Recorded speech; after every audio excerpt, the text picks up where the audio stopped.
Hello, everybody. My name is Leah. I am an administrative assistant here with Africa Fire Mission, and I just want to welcome you all to today's training. We're so happy to see everybody here today, and we just have a really great presentation by Brad Banz today, and so we're all really excited just to have you all here today. Good morning, everyone.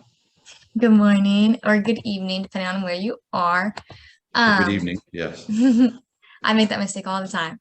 But I just want to send out a couple of reminders before we start our lesson today.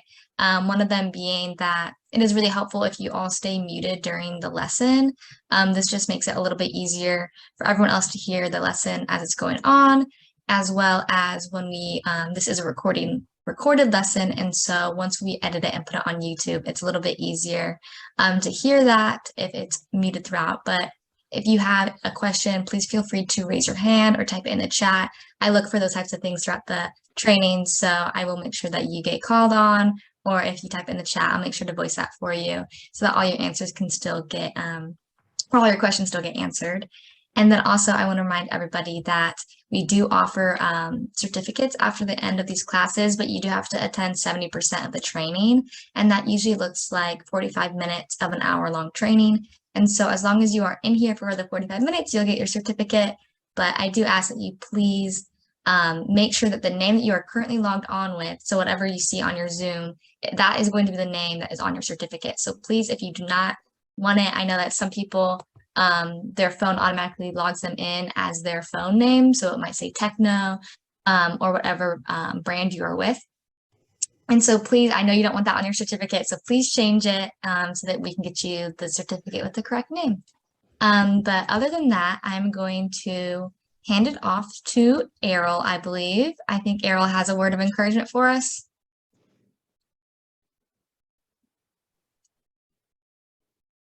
Errol, are you there? Yeah, hi Leah. Hello. How are you? I'm good. How are you? I'm fine. Welcome, welcome. Good to see you.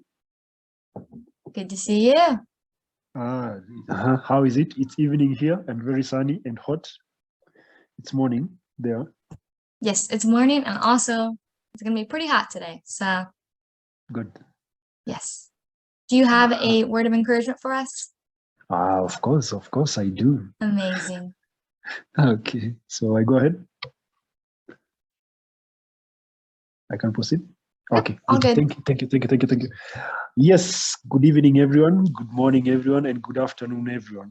Thank you for joining us for this amazing session, online class this evening, this morning, and this afternoon. So our word of encouragement is just an emphasis on everything that we do. There's something called image is everything. You have heard of that phrase, that image is everything. What do I mean? Each and every day, as you wake up in the morning and you prepare to go to work, how you dress up and how you show up at work, it will dictate how the day will look like. It also boils down to our firehouses, okay? When you're not in your turnout gear, the PPE, you're in your usual work uniform. That is the official wear, the official dress code that you have.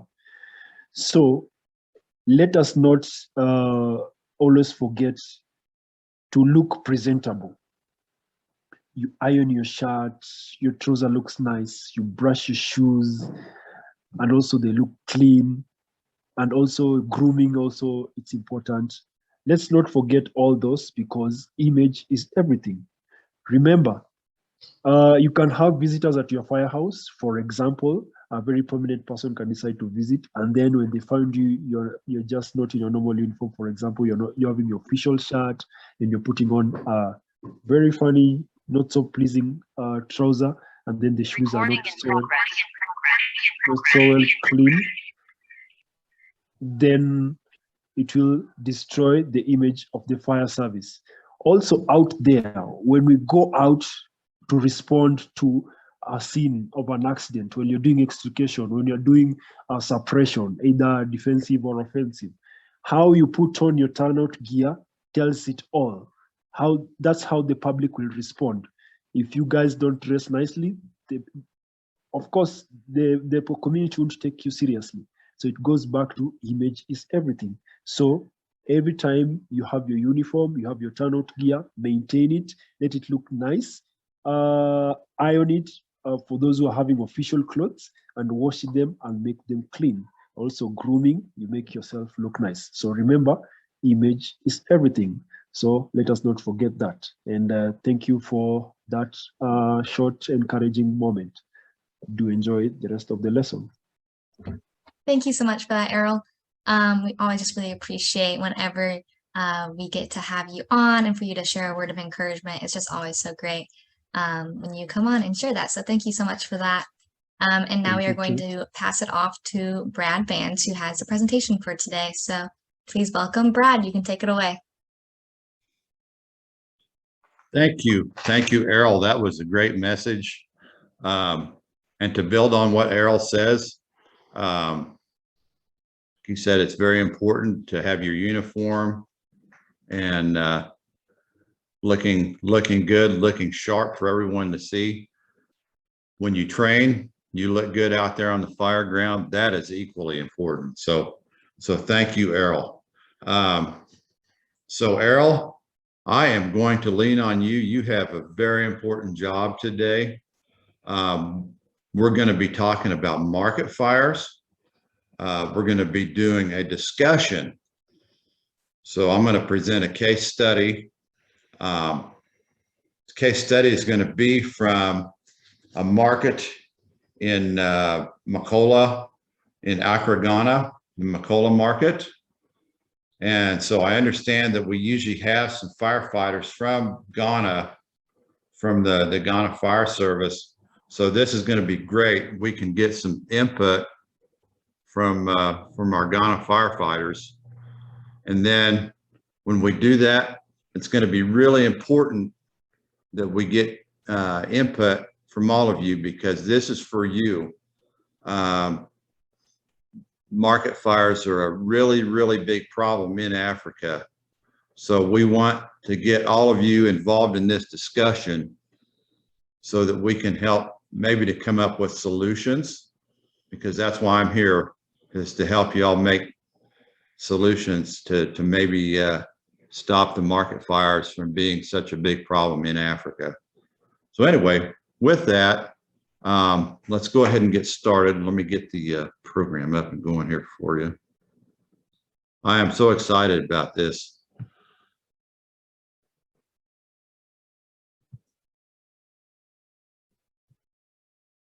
Get the full screen up here.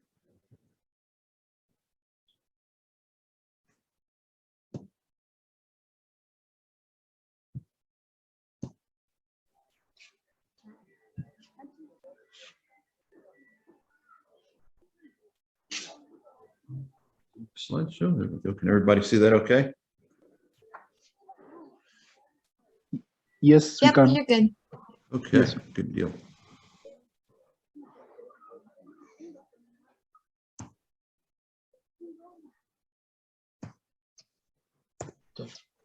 And oh, it's not moving on me. There we go. Okay.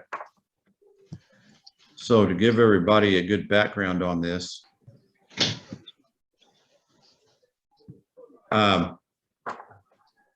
it's actually a picture of the Makola market in Accra. It's a large market space. Do I have any of the firefighters from the Ghana Fire Service on? Is anybody there? If you are, speak up. Is anybody there? I see Yes, we you, have Emmanuel, that you're Emmanuel. in the Yes. Zoom. Okay, so that's a picture of the Makola market. They've actually had several fires in the marketplace.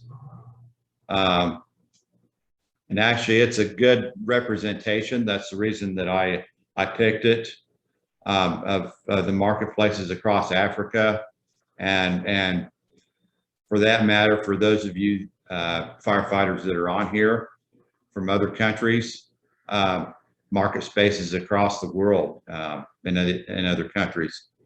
So when I was looking to do this presentation, I was scrolling across the internet. I found this presentation on the internet. The student that I found, and hopefully I don't mispronounce his name, Philip Duomo, presented. I found this paper, and he had presented this paper as part of his studies to the university to outline the issues and possible solutions. So, but anyway, that's in the background there. I use this background because that is a picture of the McCullough market. So, it's around here.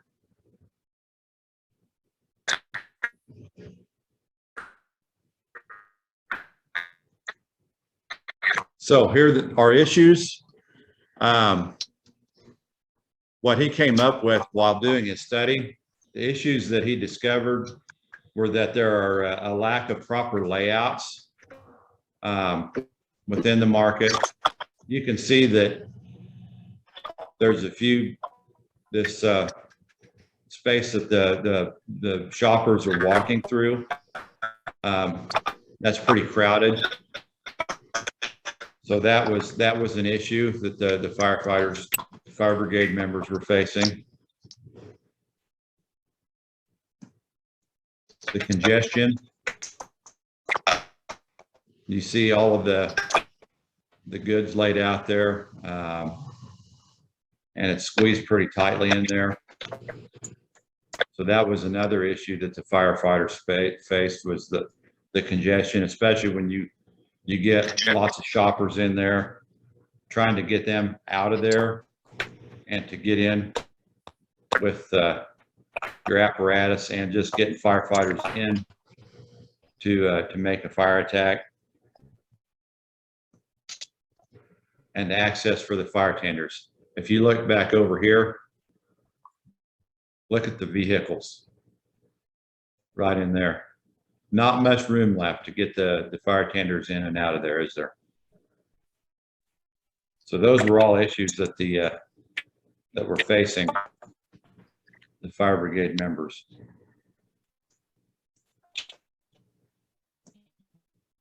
So findings that they came up with.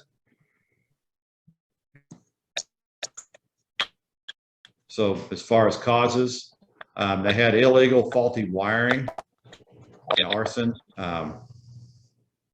Arson, there could be any number of reasons for arson, and we could do a whole other paper on arson. I think somebody's unmuted. But the illegal faulty wiring, you know, there's things we can do to address that. Okay, the traders' lack of training in firefighting, using devices to attack the fire with, keep the fire small, keep it from spreading. So a lot of the traders didn't have training using devices.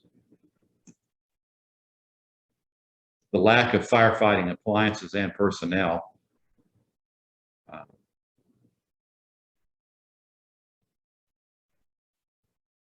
So that's a common, seems to be a common theme. Poor means of egress and access. If you look at that, just looking at that picture, you can see that's an issue right there. High winds and improper storage lead to rapid fire spread. From what I was reading in the story, there's a season where you have high winds in Ghana. Ghana Fire Service members, can you speak to that? Can somebody tell me about that?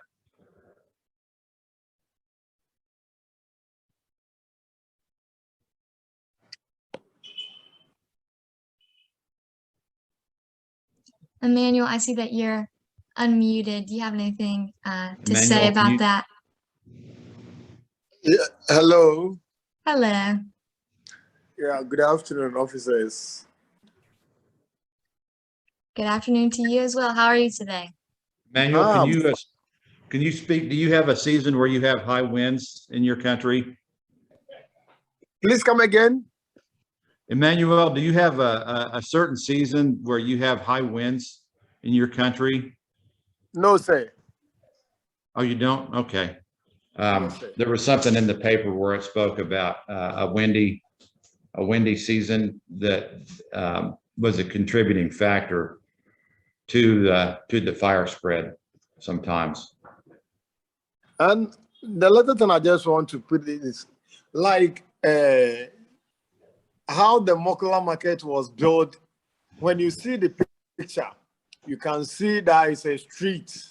But you know, Ghana, the kind of system that we are in, when you see this kind of people lying on the streets, we don't have, I mean, the largest, we don't have complete markets. And the little ones that we have, the market women cannot occupy the place. So always they used to come and sell on the street. And looking at the structures, they need to pull some of the structures down and build markets for the market women. But because the market is too small for them, always they do come to the street and sell. Because when you see the street like this, if there's a raining, if it is raining, the product all is going to be something. All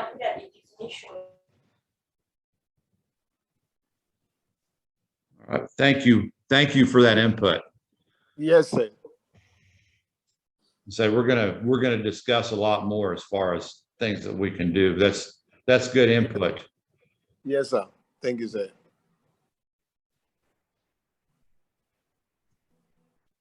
Okay, so the management of the market. Apparently, in this market, there's people that manage it, control it.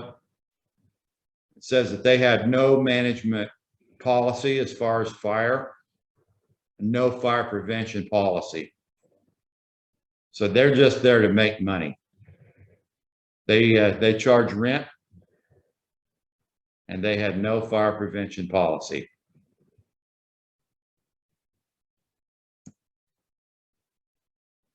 Okay, so after this guy did the study, here's some actions that he came up with in his paper. So he came up with the holistic approach, which means that basically he involved everything. He wanted to involve all the stakeholders, everybody that had any kind of a stake in this. The everything from the people that were selling goods in the market, to the fire brigade, to the market owners themselves, to the utility company, everybody that could be involved. He wanted to get involved. So one of the things that he came up with was to market the message to specific groups. In other words, he wanted to come out and say, he wanted to train and say, okay, send a fire prevention message to people that were selling stuff in the markets. Sometimes you have people that were cooking goods, telling them how to be more careful as far as how to do their cooking. Or if you're using electric cords, how to be more careful with the electric cords. Or to teach them how to use the appliances such as the fire extinguishers, things like that. So marketing on how to use, just to be more specific on how to do things as far as being safer. So that was an idea that he came up with. Okay, so can somebody tell me what a fire post is? We were trying to figure out what a fire post is. Can somebody tell me what a fire post is? I wasn't familiar with that terminology. I can try it out, Brad. Okay. It's like the way there's a police station and then there's a police post. A small. Oh, okay. Yeah, something like that. Okay, good. So Thank you. Fire post. So it's like a small police post. Okay, good. Thank you. So that was another idea that he came up with, was to have a fire post or 24-hour fire warden. So somebody that was there to patrol, or to have, like a fire post, like basically somebody from the fire brigade there 24 hours to watch over them, to watch over that market.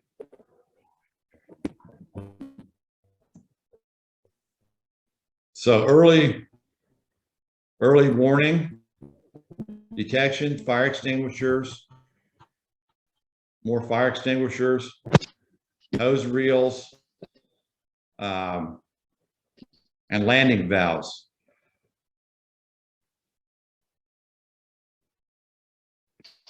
Jose, wouldn't that be nice to have have some landing valves out in Mathari to where you could hook in? But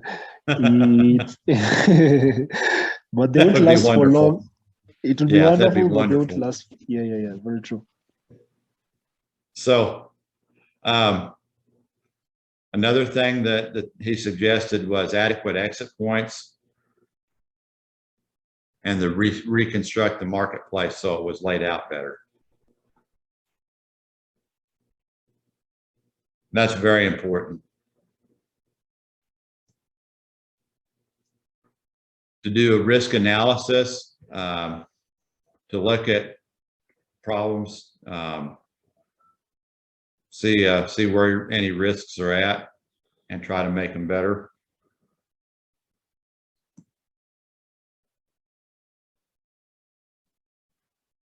To do an assessment and disconnection of illegal wiring. That's always an issue.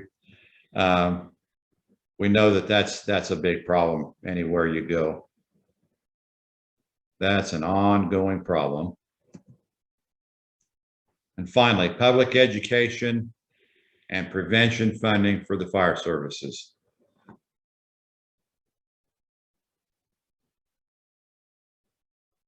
So that's the presentation. That's what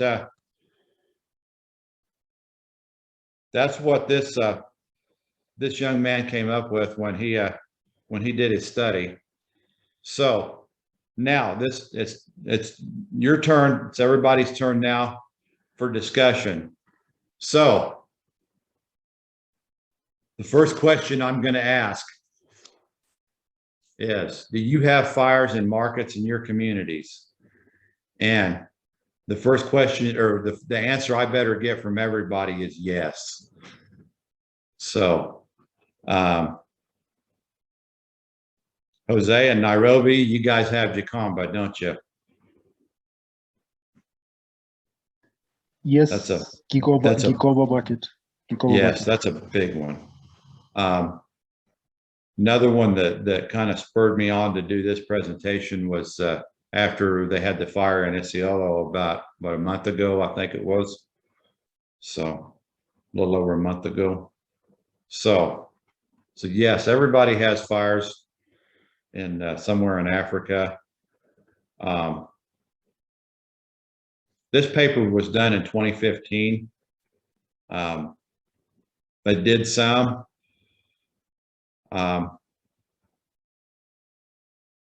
From what I read, firefighters from Ghana, you guys are still having an issue with that particular marketplace, aren't you? With fires in there?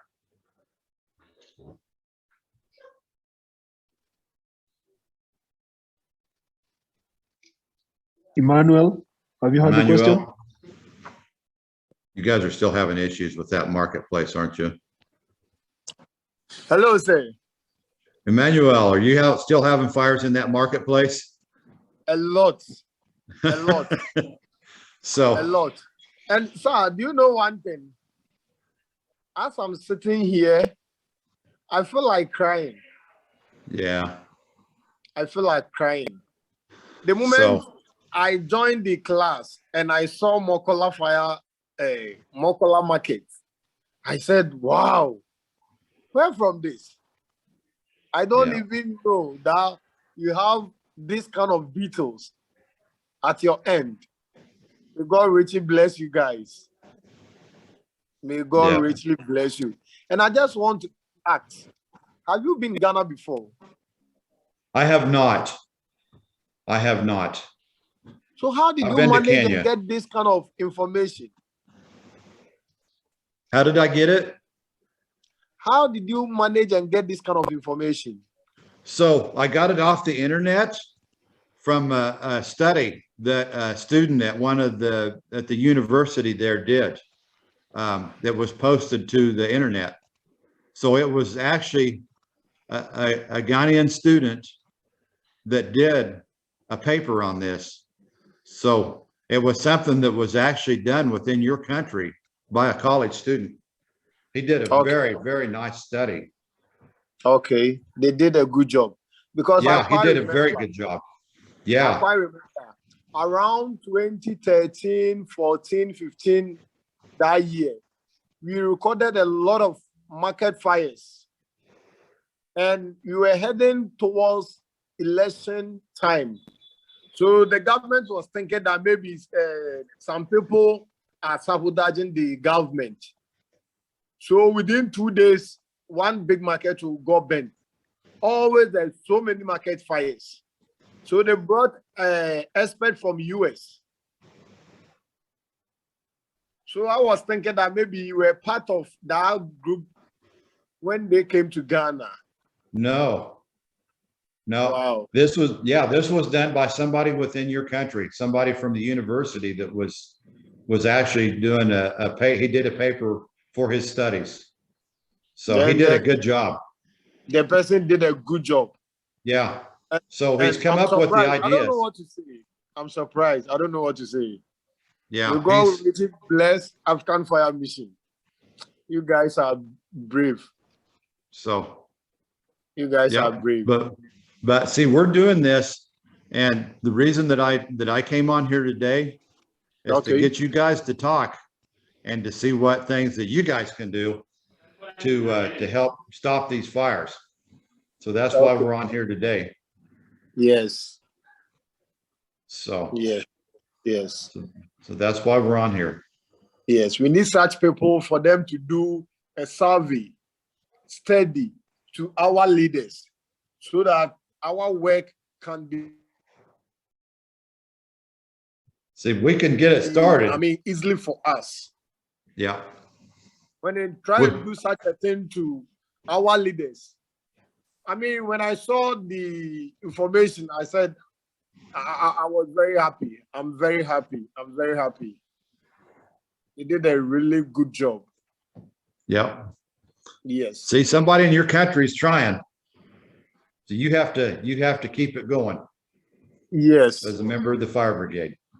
Yes. Yes. So anybody else, what issues are similar as far as what they have in Macola?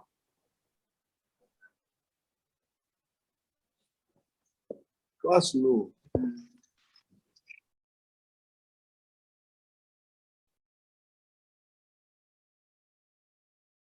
Brad, Yes, Errol. I think this case study also reflects that the one that happens in Kenya, Gikomba market. Okay, good. Yeah, every year we have to have a very huge fire. Okay, good. And also I've seen the recommendations that are here. Apart from fire post and the fire warden 24 hours, that one we have I've never heard of it. It has never appeared on our side. But reconstruction has been part of recommendation. Exits and larger exits routes. and also proper arrangement of the people, the sellers at the markets. And lastly has been a proper connection of electricity. There is a lot of illegal wirings and electrical connectivity, as well as poor lighting. So when it's at night, when it gets dark, there's no proper lighting, like the street lights. Okay. That's all. So that's all. Do you guys have a problem with the merchants getting upset with the market owners and starting fires? Yes, very much, very much. Okay. So sometimes there's not a whole lot. People are going to do what people are going to do. It's human nature. So, and everywhere, having spent time in Kenya, everywhere we go, there are guards, right? Everybody has a security guard. Do the markets have guards in most of the markets? Do they hire guards? Yes, they do hire guards because also there are those people, the thieves who break in through the night and steal other people's stock or merchandise. Is that something that could be done, is to better train the guards? Would that be a solution? Some of the guards are not like from a security company. They're just Okay. like local guards. It's a local arrangement. Okay. Very few can afford those who are from the security company, and also it's very expensive. So they Okay. usually get the local ones, and they have an agreement that you will stay here and guard our products, and we'll pay you monthly. So Okay. it's an agreement, yeah. But it's a good idea to have them well trained. It's also a nice way of making them know when the fire breaks or when there's an outbreak of fire, this is what they should do, and this is how they should safeguard the property. So would that be something that the fire brigades can do? I know we talk about, having a budget for fire prevention and training. Is that something that costs money to do? For the fire brigade to do, is to train guards on what to look for, working with the working to be more alert and to maybe to use a fire extinguisher and to be alert on what to look for as far as what they're doing wrong. Hello, sir. Yes, sir. Can I share my little opinion? Yes, you can share your opinion. Yes, absolutely. That's what this is for. Yes. What I want to say is, in Ghana, not too long ago, the government is building a new market at Kumasi KGTR market. And you can get about 300 shops. Here is the case.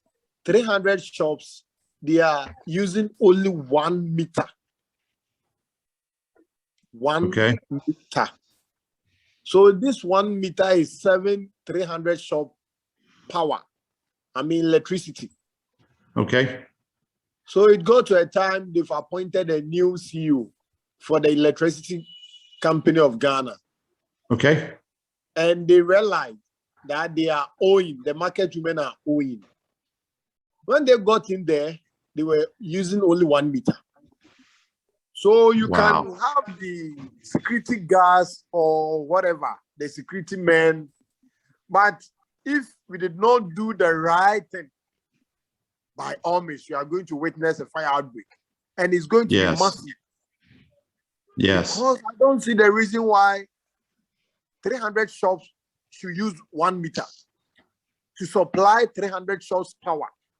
No, that's not right. But in Ghana, you told them the right thing, they'll be wearing suits and go up and down. But anything that you are expecting from them for them to do the right thing, they won't. How can you give 1 meter to 300 shops? So security guard can come, fine. He can train personnel, fine. But without doing the right thing, it's going to cause havoc. Yeah, that's where the security guards can only do so much. Yes. But yes, you're correct. That's above the security guards. That's where the government has to step in, where you have to have inspectors. Yes. And one thing that always I do compare, if maybe let's put advanced countries and compare to Africa, because always in this world, those who are doing the good things that we're supposed to follow. I watched a documentary on YouTube, and somewhere Texas, if they wanted to build, first of all, they would lay gutters, they would do layouts before they would start doing that kind of building. But in our country or Africa, we don't do such a thing. They can build around all over the place. Yes, I'm on duty right now. Yesterday around 11, even our car is out of commission. The car spot, so it's out of commission. So somebody just came in here and informed us that his cylinder is leaking. When you go in there and we do a survey within few minutes, wherever that they are living, if there is fire outbreak, our car will not get a place to even park. There's no lane. But in this case, if there is a problem, they will just insulting the firefighters in Ghana or my community that I work with. So always, it seems Africa or Ghana, we don't take our safety serious the way it is in advanced country. So it's a challenge to us, but we are still educating. We are educating them. But the big men or our leaders, when they travel to advanced countries, instead of them to watch the good things that is happening there so that they can transfer it here, they will just watch it. But when they come here, then they mess up. Thank you, sir. Very good. You guys do an awesome job with what you got, right? That's why you're on here, right? Yes, sir. Yes, sir. So let me ask you this. As firefighters, what can you do to resolve this situation? If you walked into that market and you saw that there's one meter that's feeding 300 merchants, what could you do to make the situation better?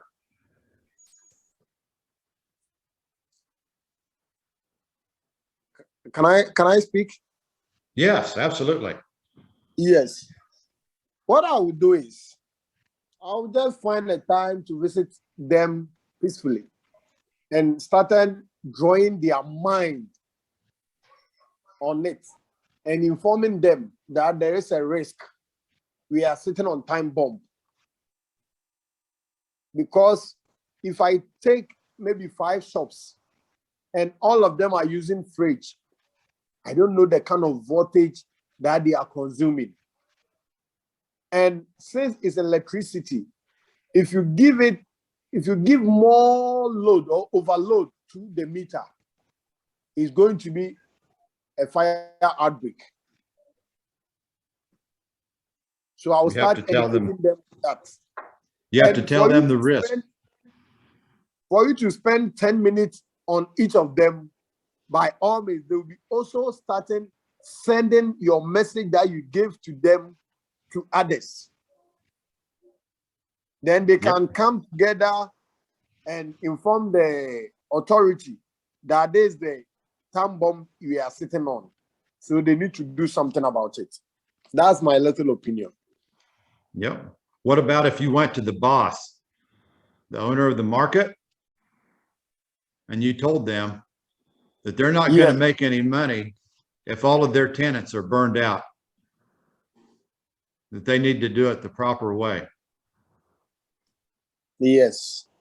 You could do that because they're in there to make money, right? That's all they care about. So if you tell them that. Because, okay, somebody else also come. So if you did that. Yes. I have a contribution. Yes, go ahead, Samuel.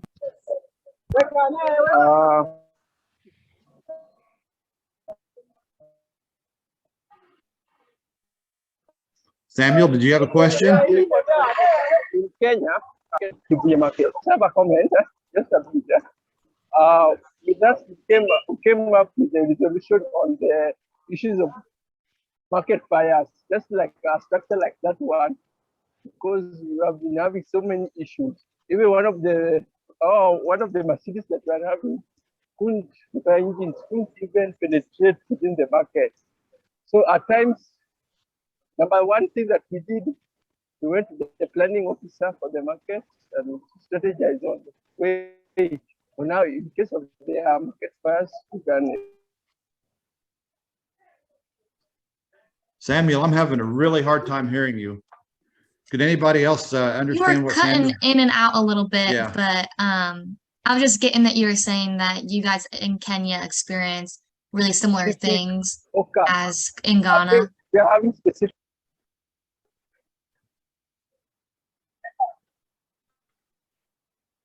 Yeah, I'm sorry. Hello?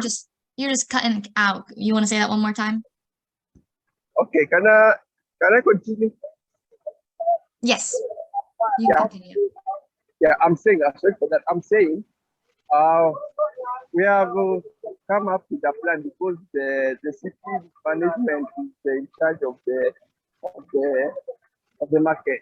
So we put them in a way that those who are selling specific goods, the hazard goods, are put in a specific place, and those who are having valuable goods and the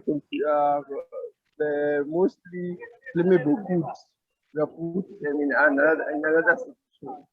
And we have also created a way that our fire engine can penetrate through the ways, through the market very softly. But we had that challenge up to last year. But nowadays we have a swift market program. In fact, we have like 10.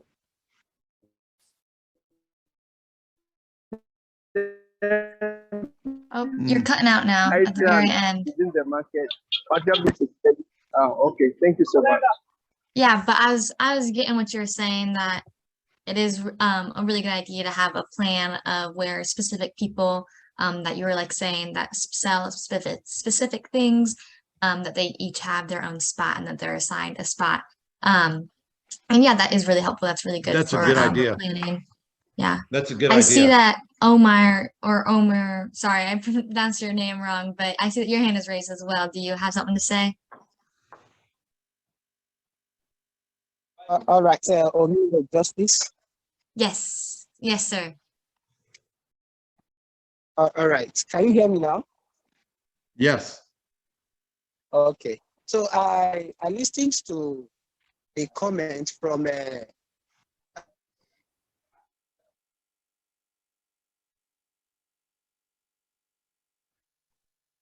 Oh, you also just We lost you. cut out as well.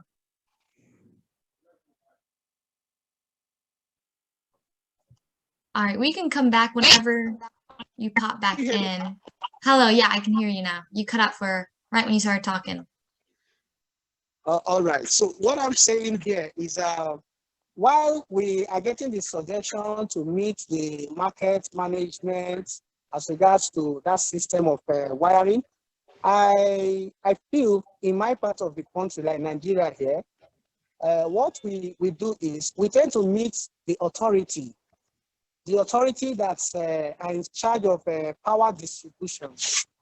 You know, they have to, first of all, justify the reason why the connection is like that.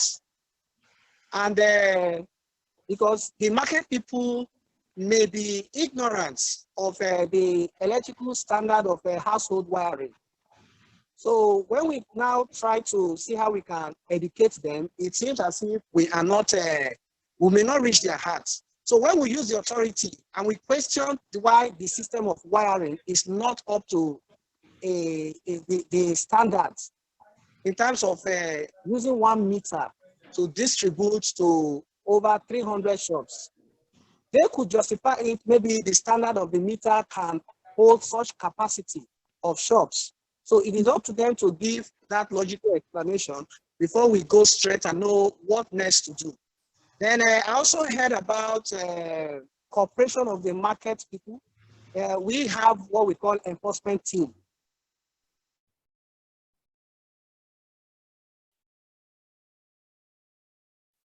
Yeah, I think you cut out I'm thinking. again, but what he was saying was really good of like going and using The authority. enforcement safety. Oh, yeah, there. Okay, can I go on, please? Yes. We lost you again for a second.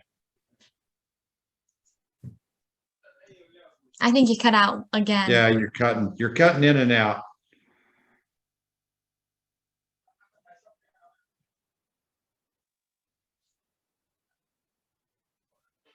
Slightly, the service is bad, yeah, poor. But I think from what I'm understanding, they're using the electrical company, which is I believe they're in Kenya, so they're using Kenya Power as to consult with them as far as the wiring standards and being able, like for an example, to use 1 meter is what he was saying, 1 meter for 300 stands. So, which is a very good idea. Use the authorities. Now, that being said, once you get inside the marketplace, does anybody have problems with people making illegal connections, doing substandard wiring once you get inside the markets? Has anybody seen that? Being in Kenya, I've seen a lot of that when you get inside the informal housing areas. Do you have the same issues in the markets? Can I come in? Yes, absolutely. Yeah, I'm Mustafa here from Malawi. Go ahead, Mustafa. Yeah, I think most of the problems in Africa with regard to fires in markets, they are more or less common or the same, if I should express it in a different way. The fact that there is maybe 1 meter or a small transformer that supplies electricity to a number of people or shops is one big contributing factor. And again, the fact that people, in case I have, in a situation that I have a shop and I've electrified it with the electricity board of Malawi, for instance, then I have what proper wiring in my shop. I want to make a lot of money because I'm a vendor. Then I will start illegal connection, inviting other people to tap from my connection. Maybe sometimes they use less resistance wires or improper connections, as per se. That triggers a lot of fires in markets. And again, on the other hand, here in Africa, most of our markets are not specific for certain items to be sold in one market. It's just a fusion of a lot of items. You find welders inside. You find people selling maybe glass inside. You find people selling a lot of combustible materials, including flammable liquids, in the same market. So this aspect contributes to the frequent fires that occur in Africa. On the other hand, we have people in the market who are not very conversant with the items they are selling. They are flammable leads or whatever. They are just selling things because they want to make money, regardless of the fact of the fact that they may be hazardous or anything. So that's another contributing factor. Now, to mitigate, to come up with solutions to this, I suggest, because under normal circumstances here in Africa, most fire brigades are under local councils. Likewise, markets are also under local councils. I think much as we are doing public awareness in the markets or in the villages, or we're sensitizing a lot of people to know more about fire hazards, we should also be able to go and do risk assessments in our own in our own markets and write reports to the authorities. So much so that where there is negligence from them, in an event that the fire arises, we should be able to write another report counter-attacking them on what they did not do, having given them a recommendation on what to do. Two, in our markets, there are a lot of congestions that maybe you don't even find some breaks where that can provide a relief in case of a fire. There are no fire breaks. Likewise, there are no roads at all. You find people have constructed shops right in the middle of the feeder road right in the market. So that's another thing that makes it difficult for us to even fight the fire, even if we get to the market area before the fire gets to a different stage. So I think if we take to some of these solutions, we will be able to mitigate these problems and maybe become well advanced as our fellow counterparts in the West or somewhere else. Thank you. Mustafa, that's great. That's some very good feedback. A lot of good ideas there.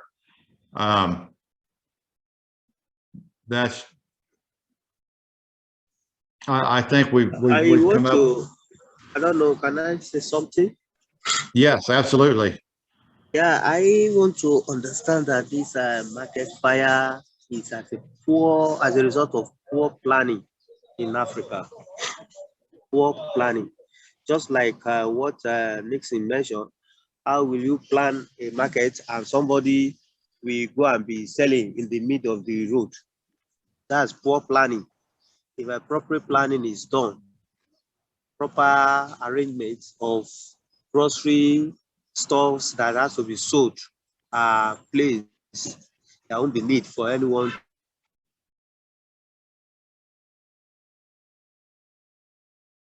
Oops, I think we lost you.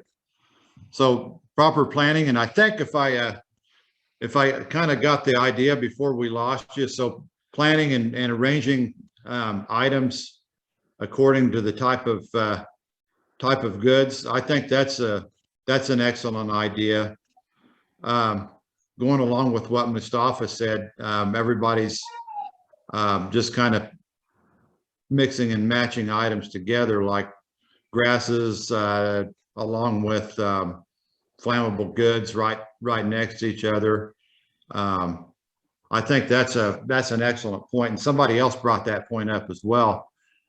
We need to isolate and put like items together, along with proper separation,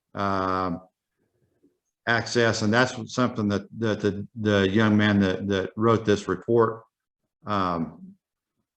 rearranging the market so that we have access for the fire tenders. So all good points. Let's go ahead and move on, just for the sake of time here. Is there anything different? I think we found, for the most part, we found a lot of similarities. Does anybody have anything different? Yes, there's something different. Hello. Yeah. Yes. Hello, go ahead, Patrick. Go ahead. This is Patrick. This is Patrick from Kenya. And Yes, Patrick. as I say, most of this problem cuts across the board. But one thing that as firefighters we need to know is education, by informing the community and educating them when the fire has not started.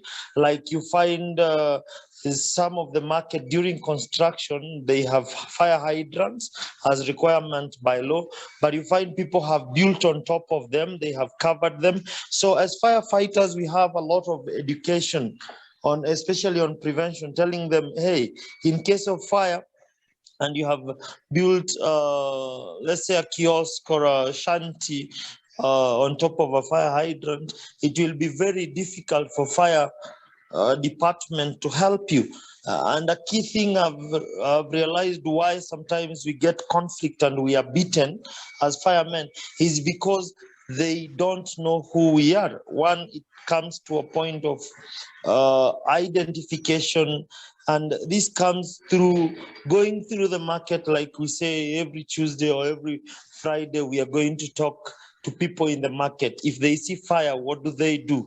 If somebody has built on top of a fire hydrant, then we can bring in other responders like the Kenya Power in Kenya. We can bring in the local authority who will tell even the market owners, because they are getting paid, hey, there must be this standard through us. And what I've realized for most of conflict, you need to bring a friendly approach, because what we do, we threaten them with siren, speed drives, and at the end of the day, we are an enemy to their business, and which is not true. So that's my feeling.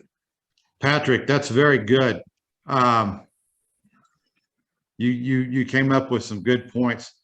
I've seen, well, and being out in the informal settlements, they do this a lot out in the informal settlements as well, don't they? Where they build on top of the hydrants.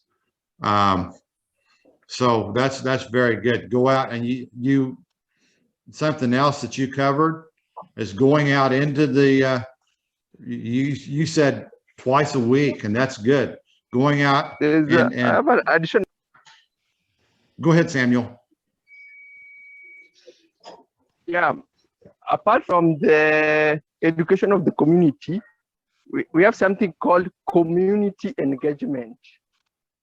We have also to engage them. As we engage them, we have to also to engage them. Yes, that's good. Going out into the settlements and engaging them. What do we, how most of the fire hazards, yes, engaging the community, yeah. And that's good. Like Patrick, he made a good point, and that's he said they go out twice a week.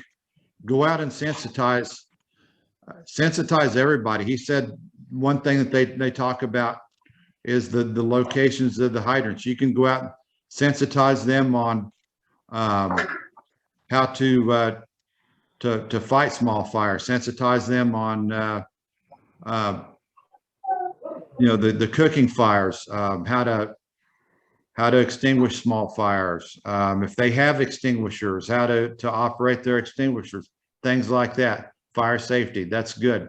Mustafa, did you have a question? No, it's not actually a question, but I wanted to comment on the gentleman we lost along the way on the planning issue. Okay, go ahead.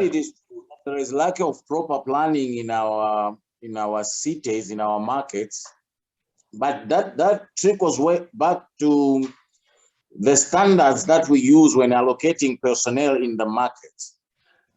Like I said, all the markets in Africa, I don't know some elsewhere, but like in Malawi, all the markets are under the local councils. Likewise, the brigades are also under the local councils. Now, because there is a lot of lack of basic commodities in the villages or in the rural areas, there's a lot of urbanization of people into the cities in search of green pasture. So what basically happens is if anyone comes in the city, his first priority, if he's not employed, is to get a place in the market and start displaying his goods for sale.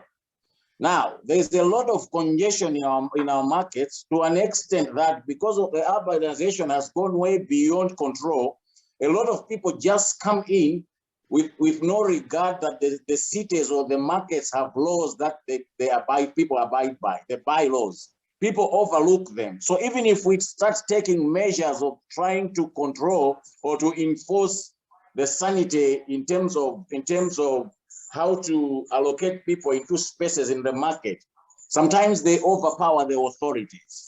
So it becomes very difficult for the authorities to take control of their own markets.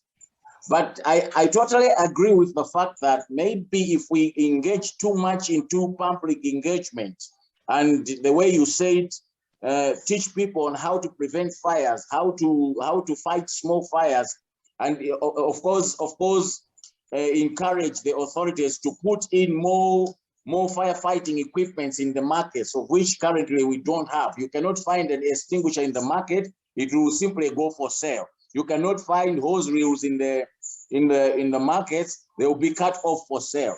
So that's the problem.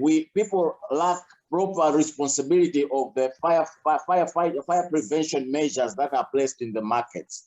So maybe the best way is to go into public engagement a big deal, so that maybe we curb these fires in our markets. Thank you, sir.